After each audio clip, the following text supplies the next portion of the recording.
What's up? Welcome back to my channel. My name is Kayla, and today we're going to be learning facts, myths, everything about hearing aids, and my credentials are I have them.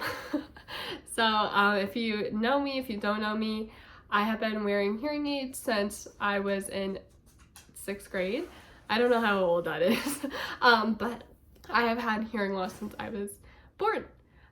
So there's so many different viewpoints on hearing aids. So if I look over here, I have stuff I wrote out just to remember. So we're going to be talking about them. So first one, hearing aids are only for old people. I think this is such a common myth just because you just see a lot of older people wearing them. But no, they are made for younger people.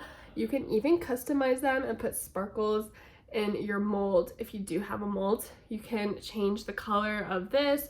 When I was younger, I had burnt orange molds, and one of them was like a baby blue and the other one was like a baby pink, or a pastel pink, I guess. So they do have a lot of fun things for children who do wear hearing aids. You can have hearing aid accessories. They're not just for children. Anyone can really have them. They kind of look like earrings, and then they also have they just have a lot of accessories for them. Like you can put like waterproof thing on, so you can, I don't know if you can swim with them. I couldn't. Technology has obviously evolved, but you can put stuff over them. You can just make them a lot of fun for kids. So they're not just for old people, they're for everyone at all ages, which is exciting. And then second, hearing, like your hearing's never bad enough for hearing aids. Hearing loss is such a spectrum. So when I was first diagnosed with hearing loss issues, ooh, sorry, my finger's bleeding a little bit. I had fluctuating hearing loss, which means some days my normal would be hearing just below like a moderate hearing loss, and then the next day I can have severe hearing loss, which is really hard because I actually had an audiologist tell me that I was lying and making up my hearing loss just because she didn't understand what fluctuating hearing loss was. She should not have been an audiologist. Pretty terrible person. I don't know why people work with children when they just don't like children. Okay, second one. Third one. Hearing aids completely make you hear again. That is so not true. It's far from the truth. My experience with hearing aids is that it just amplified everything, which does not make you hear things. It actually made it really harder. That's why I have completely stopped wearing my hearing aids, because I just it's just too much. It's like too much going on. I can't decipher if I'm trying to hear you versus someone from like 20 feet away just screaming nonsense. Whereas if I was just having a conversation, I would be able to naturally flesh that person out 20 feet away screaming nonsense. I'm just trying to focus on you, but hearing aids just pick up everything, and they don't specifically pick up on what you want, since it's like trying to make your brain work with the hearing aids. And just for me, it just never happened. So they will definitely not restore your hearing. My grandma has hearing aids, doesn't really help her either. I feel like it's such a taboo thing to say that hearing aids don't help, because everyone's like, it's supposed to help. And it's okay that you don't want to wear your hearing aids because they don't help. And not a lot of people are talking about that they're not, it's okay to be deaf or have hard of hearing, because hearing aids are not like miracle that they're marketed out to be.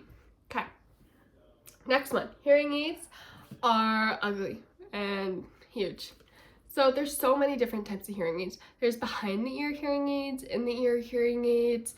I have always personally liked behind the ear. So what does that mean? I have a mold that goes in my whole entire ear, and it goes right behind.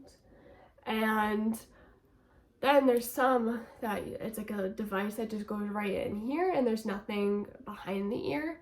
There's just so many different ways. You can get different colors. You can have it flush to your skin tone so no one can hear it. You can be discreet. You can be as out there as possible. I was as out there as possible. Now it's a little more discreet. I also have hair, longer hair, so like no one really sees them. And yeah. Ooh. I am bleeding a lot more than I thought I was. I'm sorry. Next one, hearing aids are too expensive. Like anything, I feel like it's a spectrum of cost. Mine were $5,000 each. Unfortunately, really good hearing aids are really expensive. I've done a couple like sponsorships with other hearing aid companies that are mostly found on Amazon, and they're a lot cheaper for what you get. Like when you get really expensive hearing aids like mine, you get an audiologist, you get to like have everything custom to you. Like my molds were custom. Like if I have any problems, I get warranty, custom, like everything. But if you buy them on like Amazon for cheaper, I think the sound quality is, you know, it's gonna be a little worse than if you got expensive stuff. But you also don't get the customization of molds or kind of anything like that. But it's also a really good cost-effective way because hearing aids are expensive, and not every company or like insurance company covers it, which is beyond to me. And the last myth is hearing aids are really difficult to use. They're so easy. I don't know why people think it's like a magic kind of thing. You literally put the battery in, here's the battery, and you close it. And then you put it behind your ear. And if you want to hear a little more, you put the volume up. If you want to hear a little less, put it down. And then boom, done. If you want to, like a lot of hearing aids now connect to Bluetooth for stuff. I don't really like that. But it's a really cool feature for a lot of people who like it. Really easy. They'll show you instructions, and yeah. So I hope those myths and everything kind of helps you decipher if you want hearing aids, if you don't. But yeah, thanks for watching, guys.